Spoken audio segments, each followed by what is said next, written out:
Hi everybody. We're gonna conclude the week of reviews with our look at the Queen documentary Days of Our Lives, which was released in 2011. This is a documentary that was put together by Queen in conjunction with the BBC.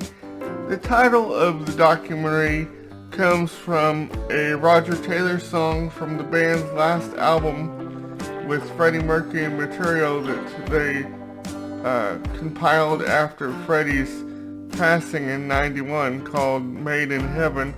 The song is a song that Roger wrote for his kids called These Are the Days of Our Lives. And to me, this is the ultimate Queen documentary. Not only does it go through their early years back in the 70s and, when they were first starting out as musicians, but it goes through their whole entire history, plus the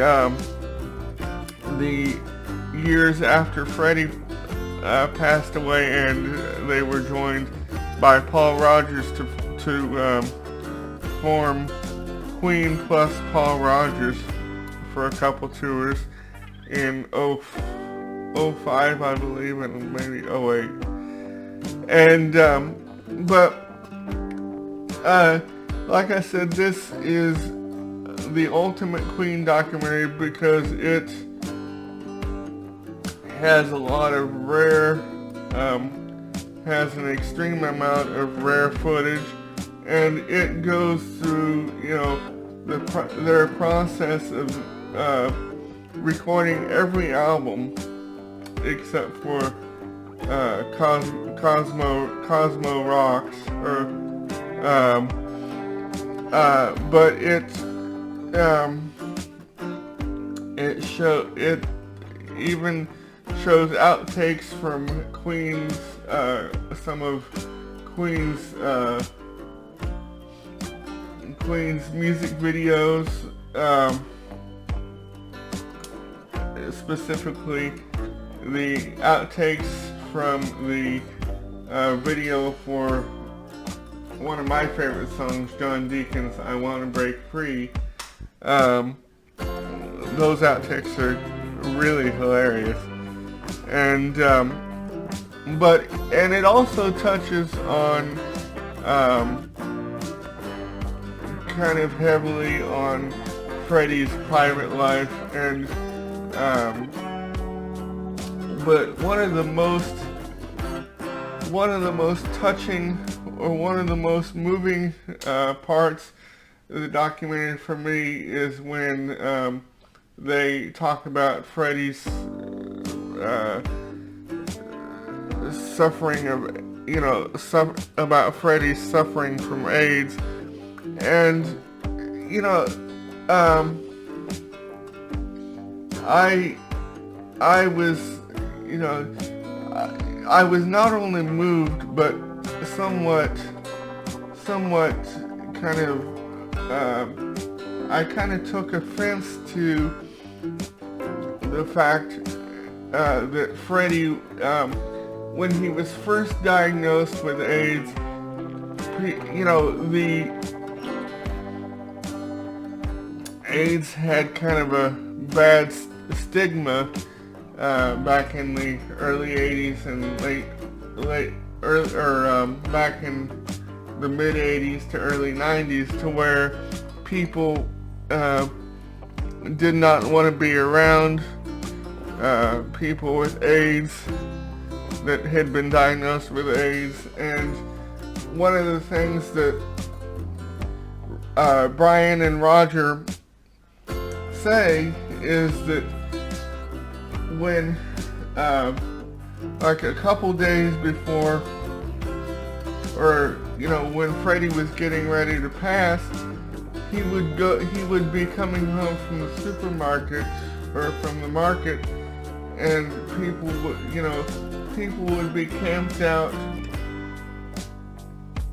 on his property, photographers would be camped down on his property trying to get pictures of him, you know, when he was looking all frail and close to the end of his life. And to me, that is just reprehensible. It is just despicable. And, you know, I felt so sorry for Freddie, you know, when I heard that part, you know, I was like thinking, let the man rest. You know, he's dying, and you guys are treating him like crap. But one of the most moving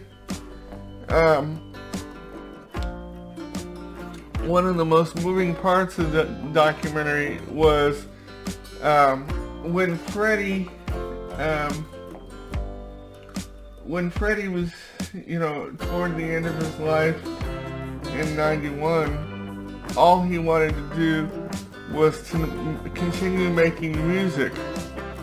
And something that Brian and Roger and John did as a band, and Freddie did as a band, was to decide that all writing credits will be, all future writing credits would be attributed to Queen, you know, and I thought that was to the whole band, and I thought that was very, very, very, very moving, but one of the most emotional parts for me was that a couple days, you know, like I said, before Freddie passed, all he wanted to do was make music. And, you know,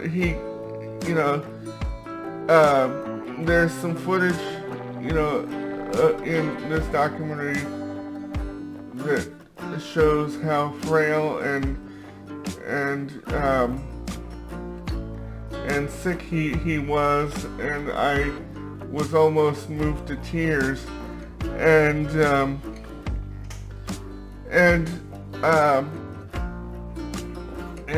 you know, Brian and Roger and John kind of rallied around him. They kept writing songs for him to sing, because he could only sing for a short period of time before he had to go home and rest and all that. And that's where, like I said earlier, Made in Heaven came from. Those were the last sessions that Freddie was able to participate in. And it is Made in Heaven is a great album, although I don't think it did well commercially. But I don't care. I love the record. And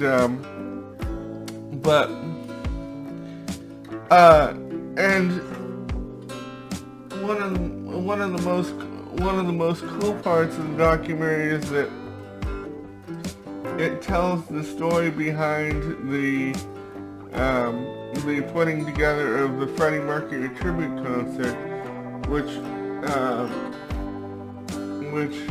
we will be doing a review of a little farther down the road, like soon. And so be looking forward to that. But it kind of tells the story and the impetus for putting together the Freddie Mercury tribute show. So overall, I hope you enjoy this.